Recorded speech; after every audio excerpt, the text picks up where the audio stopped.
Welcome to my channel education for knowledge. आप लोगों का स्वागत है इस वीडियो में। आज इस वीडियो में हम लोग देखेंगे जेएसएससी सीजीएल हिंदी पेपर 2 के लिए एक उपन्यास है मैला अंचल। तो मैला अंचल के जो लेखक है फरिश्वरनाथ रेणु है, इसी को आज इस वीडियो में डिस्कस करेंगे। इस वीडियो को देख के जाइए, ये शॉर्ट है, हैंड रिटन नोट्स है, इसको एक दो बार से आप देख के जाइए, आपको हेल्प होगा। डायरेक्ट यहाँ से आपको क्वेश्चन देखने को मिल सकता है। तो इस वीडियो को चलिए स्टार्ट करते हैं। हम लोग के सिलेबस में देखिए डायरेक्ट मेंशन है यहाँ पे मैला अंचल, जिनके लेखक हैं फरिश्वरनाथ रेणु, एक उपन्यास है।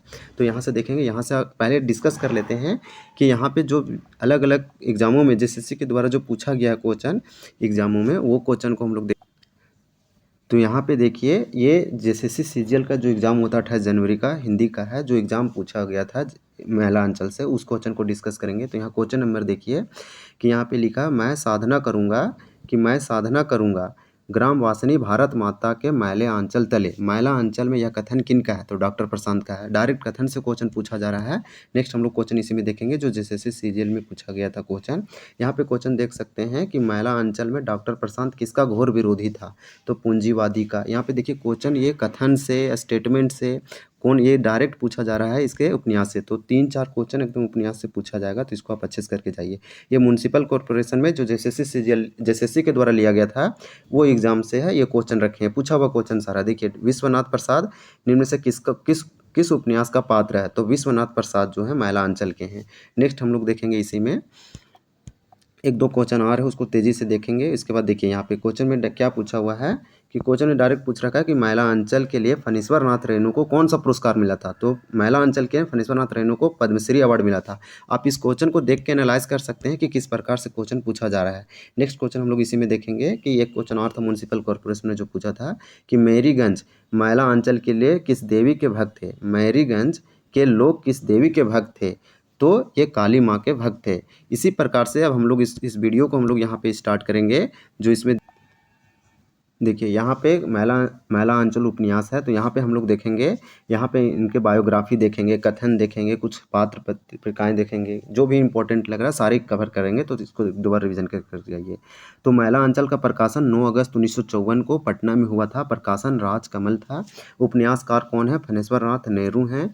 तो फणीश्वरनाथ रेणु जो नाम जोड़े हैं, ये इनके दूसरी पत्नी थी जो कि नर्स थी, और इनके प्यार के रूप में अपने नामों के लास्ट में रेणु जोड़े हैं उपाधि के रूप में। तो इनके प्यार स्वरूप अपने नाम से जोड़ा। इनके पिता जो थे शिलानाथ मंडल थे और माँ थे पानो देवी। इनका जन्म कहाँ पे हुआ था? तो इनका जन्म जो हुआ है, इसको थोड़ा सा जूम कर लेते हैं इस वीडियो को। तो यहाँ पे देखिए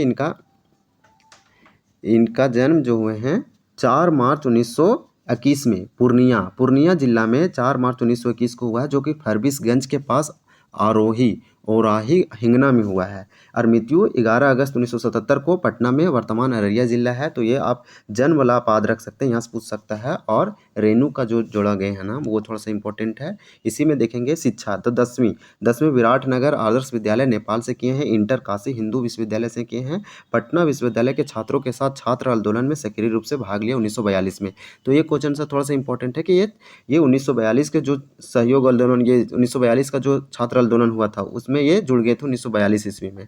इसके बाद नेक्स्ट देखेंगे इसी में संपूर्ण क्रांति हुआ था, जो लॉकडाउन संपूर्ण क्रांति जो हुआ था, उसमें जयप्रकाश नारायण का साथ दिए थे। ये संपूर्ण क्रांति कब किया गया था? 1975 से 1977। तो ये आप याद रखिए, ये संपूर्ण क्रांति जो चलाया गया था जयप्रकाश नारायण के द्वारा, तो उन्हीं में ये भी पार्टिसिपेट किए थे। नेक्स्ट देखेंगे प्रमुख उपन्यास, ये इंपॉर्टेंट हो सकता है, इसको आप देख के जाइए। तो प्रमुख उपन्यास कौन लिखे गए हैं ये रेणु के द्वारा? तो प्रमुख उपन्यास जो है प्रति परीक्षा था, दीर्घ तपा, कितने चौराहे में मनोहर नामक पात्र का वर्णन किया गया है। फिर कलंक मुक्ति के बाद जुलूस जो है सो पूर्वी पाकिस्तान के शरणार्थी की कहानी है। उस समय ये पूर्वी पाकिस्तान था, अब यही पूर्वी पाकिस्तान क्या हो गया है? तो बांग्लादेश। एक है पलटू बाबू रोड। तो आप याद रखिए सिंपल, प्रति परिकथा, दीर्घ तपा, कितने चौराहे, कलंक मुक्ति, जुलूस और पलटू बाबू रोड। तो फिर नेक्स्ट देखेंगे प्रमुख कहानी भी है इनका। तो प्रमुख कहानी हम लोग देखेंगे इसी में। प्रमुख कहानी इनका कौन सा है? तो प्रमुख कहानी इनका है डुमरी अग्निखोर। तो डुमरी है, अग्निखोर है, और उसके बाद इनका है आदिम रात्रि की महक, एक श्रवणी दोपहरी की धूप, अच्छे आदमी। इसके बाद हम लोग नेक्स्ट देखेंगे इसी वीडियो में। नेक्स्ट हम लोग का क्या है, तो नेक्स्ट हम लोग के देखेंगे इसमें पात कहानियाँ, इनका कहानी कौन कौन से लिखे हैं वो कहानी देखेंगे। तो कहानी इनका द्वारा लिखा गया लाल पान की बेगन, यहाँ से देख के जाइए, यहाँ से पूछ सकता है। मारे गए गुलफाम, मारे गए गुलफाम पे ये भी आई है, ये इंपॉर्टेंट है। मारे गए गुलफाम पर तीसरी कसम फिल्म बनी। पंचलाइट है, ठेस है, संवदिया है, ये आप याद रख के जाइए। गद है तो गद को इसको स्किप करते हैं क्योंकि गद इतना इंपॉर्टेंट नहीं है, यहाँ से क्वेश्चन आने की नहीं ज़रूरत है, नहीं लग रहा है इंपॉर्टेंट। यहाँ से देखेंगे, यहाँ पे इंपॉर्टेंट है मैला अंचल। मैला अंचल में कुल 2 खंड है, अगर परिच्छेद पूछे तो 67 है, 67 परिच्छेद है, जिसमें से एक में 44 है और एक में 23 है, यानी 23 है, ये आप याद रखिए। और खंड 2 है, खंड 2 में एक खंड में स्वतंत्रता पूर्व के गांव का चित्रण है, एक स्वतंत्रता गांव के विराट राव का दर्शन है, विरासत का बोल सकते हैं कि विरासत का विराट राव का दर्शन है। तो एक आज़ादी के पहले, एक आज़ादी के बाद, तो 2 खंड में डिवाइड किया गया मैला अंचल को, और परिच्छेद 67 है, 44 और 23। तो इसका केंद्र क्या है, तो मैला अंचल का केंद्र है उत्तर बिहार का पूर्णिया अंचल, यानी पूर्णिया अंचल, पूर्णिया जिला में, तो उत्तर बिहार का पूर्णिया अंचल है। इसका प्रथम खंड का देखेंगे पात्र पत्रिकाएं, ये जितने भी इसमें पात्र परिचय है वो देखेंगे। तो प्रथम खंड में मठ महंत सेवादास और महंत रामदास, दोनों अंडम्बर युक्त और पापचार, दोनों पापचार थे, अमंडर युक्त थे। महंत सेवादास, इसका चेला रामदास, ये आप याद रखिए। यहाँ पे ये थोड़ा सा मनुष्य, यहाँ के मनुष्य कैसे थे, गरीबी थे, बेबसी थे, शोषण का अधिक शिकार थे। डॉक्टर प्रशांत यहाँ अनुसंधान कार्य करने आए थे, मलेरिया रोग से मुक्ति के लिए सेंटर खोलने आए थे। और यहाँ पे राजनीतिक पार्टी 3 पार्टी थी, कांग्रेस, सोशलिस्ट और आरएसएस। और ये प्रचार हमेशा विरोधी, राजनीतिक पार्टियां हमेशा विरोधी प्रचार किया करती थी। नेक्स्ट हम लोग इसी में देखेंगे, यहाँ पे सांस्कृतिक चेतना, पर्व त्यौहार, नृत्य, संगीत, संथालों के भूमिहार पर तहसीलदारों का ताज था। नेक्स्ट हम लोग इसी में देखेंगे, तो क्या है, सांस्कृतिक चेतना। यहाँ पे सांस्कृतिक चेतना है, सांस्कृतिक चेतना, पर्व त्यौहार, नृत्य, संगीत, संथालों के भूमि पर तहसीलदारों का कब्जा, ये सब ये उपन्यास में लिखा गया है। रूढ़ियों, परंपराओं एवं अमंडरों के प्रति विद्रोह, जमींदारी प्रथा की समाप्ति, यानी इसमें दिखाया गया है कि जमींदारी प्रथा की समाप्ति हो गया था, रूढ़ियों, परंपराओं एवं अमंडरों के प्रति विद्रोह था। तो यहाँ पे नेक्स्ट हम लोग इसी में देखेंगे। तो नेक्स्ट क्या, थोड़ा सा यहाँ ब्लर आया है, इसको हम बता देते हैं, आप लोग ध्यान से थोड़ा सा इसको सुन सकते हैं, तो सुनिएगा। यहाँ पे क्या है, तो यहाँ द्वितीय खंड लिखा हुआ है। द्वितीय खंड में जो दिया हुआ है, द्वितीय खंड में क्या दिया हुआ है, तो द्वितीय खंड में दिया हुआ है कि पुलिस अत्याचार, मर्ड के अमंडरों का पर्दाफाश हुआ है द्वितीय खंड में। फिर लिखा हुआ है कि तहसीलदार साहब, तहसील साहब और कुंडवाओं, और ये है यम्बकगल और राजनैतिक पार्टियों का खोखलापन, फिर गांधीवादी की रिक्तता, ये दिखाया है। और यहाँ पे ये लिखा हुआ है कि प्रशांत और कमला का विवाह, यानी कि द्वितीय खंड में ही प्रशांत और कमला का विवाह होता है। नेक्स्ट, आंचलिक उपन्यास का नायक आंचल ही होता है, और इसलिए इसका नायक जो है मेरीगंज है। ये इंपॉर्टेंट लाइन है, यहाँ पे 2 लाइन जो है इंपॉर्टेंट है द्वितीय खंड में। यहाँ पे याद रख सकते हैं कि द्वितीय खंड में जो दिया गया है, तो द्वितीय खंड में क्या दिया है कि द्वितीय खंड में प्रशांत और कमला का विवाह के बारे में बताया गया है। और ये आंचलिक उपन्यास का जो नायक होता है वो आंचल ही होता है, इसलिए इसका नायक कोई नहीं, मेरीगंज ही पूरा है।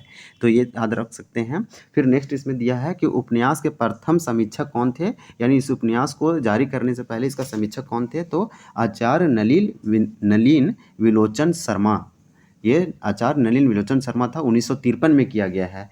रेणु ने इसका नाम मैला अंचल, इस उपन्यास का रेणु ने मैला अंचल नाम कहाँ से रखा, तो पंत जी के कविता भारत माता ग्रामवासिनी से लिया गया है, ये आप याद रख सकते हैं। नेक्स्ट हम लोग इसी में देखेंगे, तो इसमें एक लवड़ा आदमी है, कौन लवड़ा आदमी है, तो सुमृत दास है। विदापन नाच का म्यूजिक डायरेक्टर कौन है, तो लेवड़ा पासवान है। इस तरह से याद रख सकते हैं। नेक्स्ट हम लोग देखेंगे कालीचरण का शादी, ये कालीचरण की शादी मंगला से हो जाती है। तो मंगला कौन थी, तो चरखा सेंटर की मास्टरनी थी।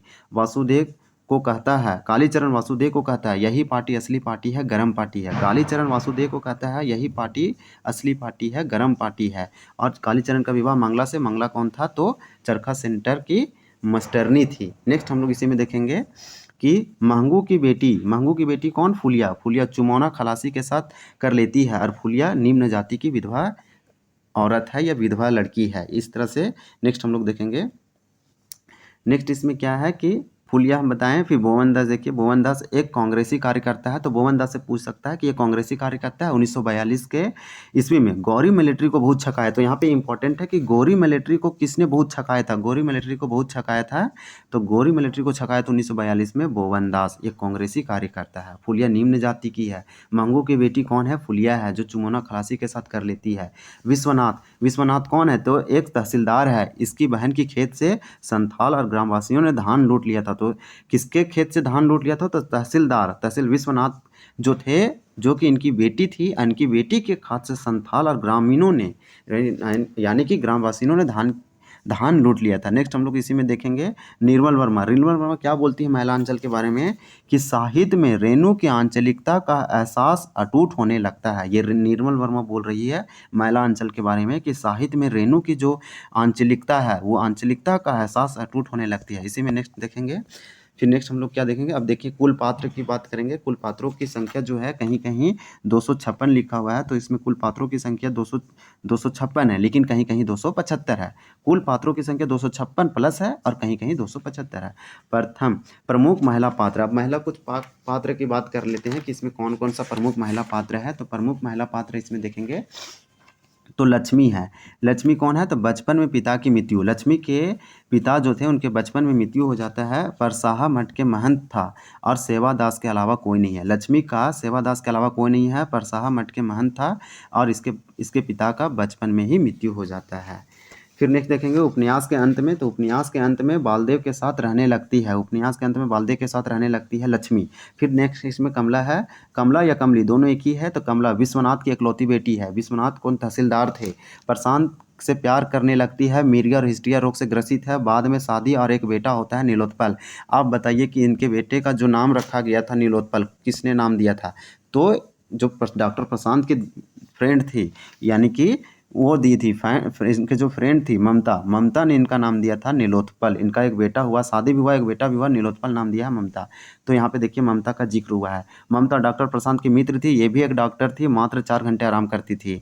नेक्स्ट हम लोग देखेंगे राम प्यारी। राम प्यारी, रामदास इसका डम प्यारी कहता है, इसे दासिन बनाकर रखता है। दासिन, राम प्यारी को कौन दासिन बना के रखता है, तो रामदास रखता है। राम प्यारी को प्यार से डाम प्यारी कहता है। ममता के बारे में क्या बताएं, 4 घंटा आराम करती है मात्र, और प्रशांत का मित्र है, ये भी डॉक्टर है। और जो प्रशांत का बेटा हुआ नीलोत्पल, इसका नीलोत्पल यही नाम दी थी ममता, ये आप याद रख सकते हैं। नेक्स्ट इसी में देखेंगे, नेक्स्ट है गौण महिला पात्र। तो गौण महिला पात्र 1 2 देख लेते हैं, उसके बाद इसको स्किप करेंगे। तो गौण महिला पात्र है मंगला। मंगला जो है वो चरखा सेंटर की मास्टरनी है, चरखा सेंटर की मास्टरनी मंगला। फिर आभा रानी कांग्रेस की कार्यकर्ती है। फुलिया एक विधवा स्त्री है। इसमें इतना ही देखेंगे। उसके बाद नेक्स्ट हम लोग देखेंगे पार्वती की माँ है एक। तो यहाँ पे एक चीज़ ये देख सकते हैं कि मुख्य समस्या यहाँ क्या था, तो आर्थिक समस्या था, ये भी आप देख सकते हैं। पार्वती की माँ, इसे डायन की संज्ञा से, इसका डायन की संज्ञा दिया गया है। पार्वती की जो माँ है इसे डायन की संज्ञा दिया गया है। इसके बाद और कौन कौन है, तो राम जुदादास की सी स्नेहमयी, ये सब इनके हैं। इसके बाद नेक्स्ट हम लोग देखेंगे, ऐसा माना जाता है कि उच्च एवं मध्यम वर्ग की महिलाओं की अपेक्षा निम्न वर्ग की महिलाएं ज़्यादा स्वतंत्र थी। इसके बाद हम लोग नेक्स्ट इसी में देखेंगे, इसे कथन वगैरह है कुछ। इसके बाद नेक्स्ट हम लोग इसमें इसका उद्देश्य क्या था, क्यों रेणु जी ने ये उपन्यास को राइट किए थे।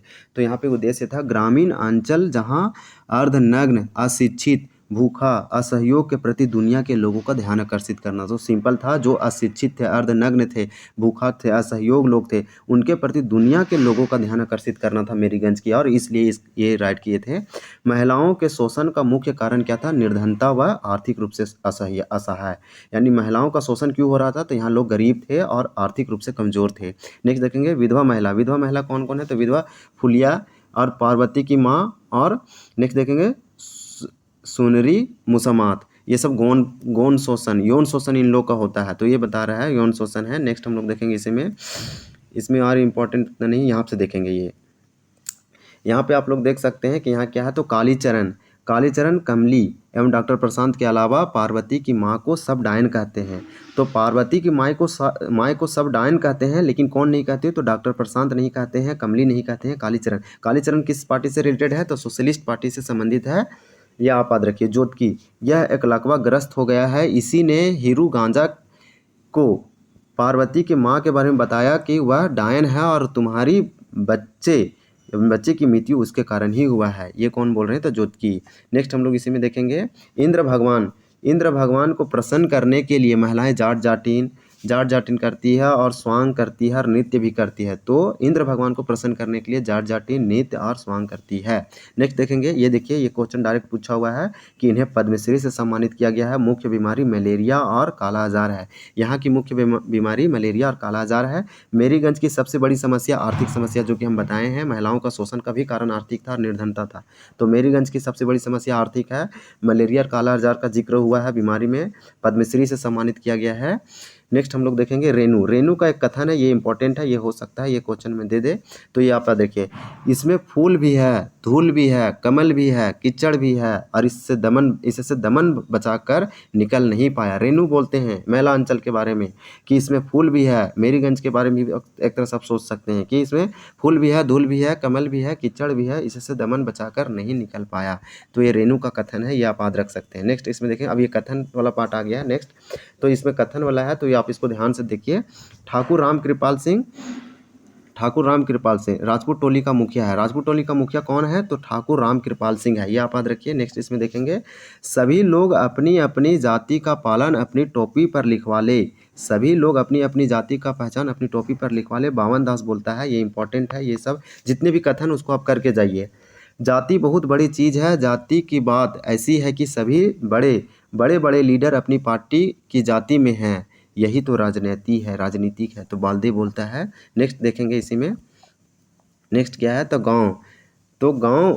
गांव में चील कौं उड़ेगा। तो गांव में चील कौं उड़ेगा, ये कौन बोलते हैं? तो गांव में चील कौं उड़ेगा, ये ज्योतिकी काका का कथन है। तो ये आप याद रखिए, ये डायरेक्ट दे सकता है। कोई रिसर्च कभी असफल नहीं होता डॉक्टर, तुमने कम से कम मिट्टी को तो पहचाना है। मिट्टी और मोहब्बत छोटी बात नहीं, ममता का कथन है। ये भी आप स्टार लगा लीजिए, ये भी स्टार। जितने कथन इसमें बहुत कम कथन है, लेकिन बहुत अच्छा दिया हुआ है। प्यारे भाइयों, आप लोग जो आंदोलन कर रहे हैं वह अच्छा नहीं। अपना कान देखे बिना कौवे के पीछे दौड़ना अच्छा नहीं, बालदेव बोलता है। ये भी इम्पोर्टेंट है। नेक्स्ट देखेंगे इसमें, नेक्स्ट क्या है? कांग्रेस को खिचड़ी पार्टी है। कांग्रेस तो खिचड़ी पार्टी है। इसमें जमींदार भी है, सेठ भी है। प्रसंग भरने के लिए थोड़ा किसान और मजदूरों को भी मेंबर बना लिया जाता है। बालदे बोलता है, मैक्सिमम बालदे का ही कथन है। तो आप एक बार नोटिस कर सकते हैं, यानी कि क्या बोलते हैं बालदे कि कांग्रेस तो खिचड़ी पार्टी है। खिचड़ी पार्टी, इसमें जमींदार है, सेठ है, प्रसंग भरने के लिए थोड़ा किसान मजदूरों को भी मेंबर बना लिया जाता है। नेक्स्ट देखेंगे, तहसीलदार की रोटियां गवाह सुमृत दास है। मेरीगंज नाम कैसे पड़ा? तो मार्टिन साहब की पत्नी मेरी के नाम पर मेरीगंज पड़ा है, जो मलेरिया से मर गई थी और इसके नाम पर ही मेरीगंज का नाम पड़ा है। और नेक्स्ट देखेंगे, ये मेरीगंज के पूरब में कौन सा नदी है? कमला नदी है। नेक्स्ट इसमें देखेंगे, सुपारी चबाता रहता है। सुपारी कौन चबाता रहता है? तो सुपारी चबाता रहता है ये भगावन भगत। तो ये आप याद रखिए। इसमें इतना ही है, आप कथन को विशेष करके जाइए। इधर क्वेश्चन है जो हम आपको बता दिए हैं। तो ये कथन वाला आप इंपॉर्टेंट है, ये करके जाइए। थोड़ा सा पात्र पत्रिका देख के जाइए, इसकी बायोग्राफी के देख के जाइए, अवार्ड जो मिला वो भी आप देख के जाइए। बस इसमें इस वीडियो में इतना ही था, और इस वीडियो को 1-2 बार रिविजन कर लीजिए, आपको एग्जाम में हेल्पफुल होगा। कम टाइम में ये पूरे आपका मेला अंचल जो है सो कंप्लीट हो जाएगा। Thank you for watching this.